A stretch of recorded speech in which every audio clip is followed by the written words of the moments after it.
தேவனுடைய பரிசுத்த நாமத்திற்கு மகிமை உண்டாவதாக. இன்று நாம் தியானத்துக்கு எடுத்துக்கொள்ள இருக்கிறதான வேத வசனம் 1 சாமுவேலின் புஸ்தகம் 16ஆம் அதிகாரம் 7ஆம் வசனம்.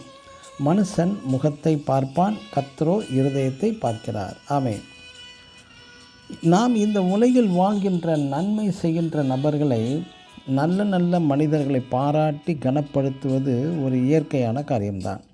ஆனால் நம் தேவன் அப்படி இல்லாமல் அவனது வெளியே தெரிகின்ற நற்செயல்களை மட்டும் பாராமல் அவைகளில் நோக்கங்களையும் மனிதனுடைய எண்ணங்களையும் உற்று பார்க்கின்றார்.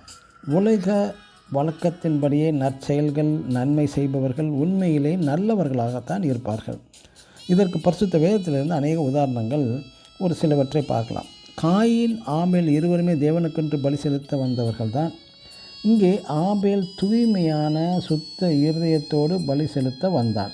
ஆனால் காயினோ உள்ளத்தில் சுத்த இருதயமில்லாமல் கசப்பு, வெறுப்பு, பொறாமை இது போன்ற அழுக்கான இருதயத்தோடு வெளிப்புறத்தில் நல்லவன் போல, வெளி வேஷத்துடன் இன்றுள்ள அநேகர் போல வெள்ளை உடைகளை அணிந்து தவறாமல் ஆலயம் செல்லுதல், சபையில் போதகர்களுக்கு நற்பெயர் எடுத்தல், முன்மாதிரியான சில பக்தி வேலைகளையும் செய்வார்கள். வெளி வேஷம் போட்டு போதகரை ஏமாற்றலாம். ஆனால் தேவன் காயின் பலிகளை, இவர்களது ஆராதனை பலிகளை கர்த்தர் ஏற்பதே இல்லை. அதேபோல் லூக்கா எழுதின சுவிசேஷம் 18ஆம் அதிகாரம் 10ஆம் வசனத்திலிருந்து வாசிக்கும் பொழுது ஆயக்காரர் பரிசேயர் பற்றி நாம் பார்க்கலாம். இருவரும் ஜெபம் பண்ணினார்கள். பரிசேயன் சகலவித பெருமையோடு ஜெபம் செய்தான். ஆனாலும் ஆயக்காரனோ தன்னை தாழ்த்தி ஒன்றுமில்லை என்று இருதயத்தில் வேண்டிக் கொண்டான்.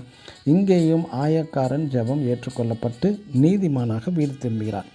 மற்றும் சாமுவேல் தீர்க்கதரிசியும் ஈசாயின் மகன்களை தேர்ந்தெடுப்பதில் தோற்றத்தை பார்த்து முடிவு செய்கிறார்.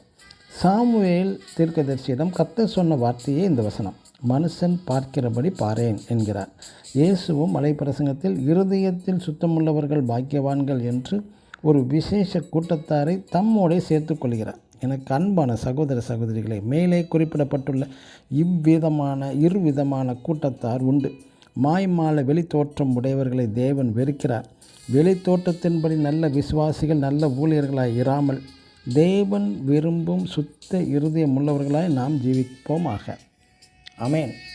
God bless you.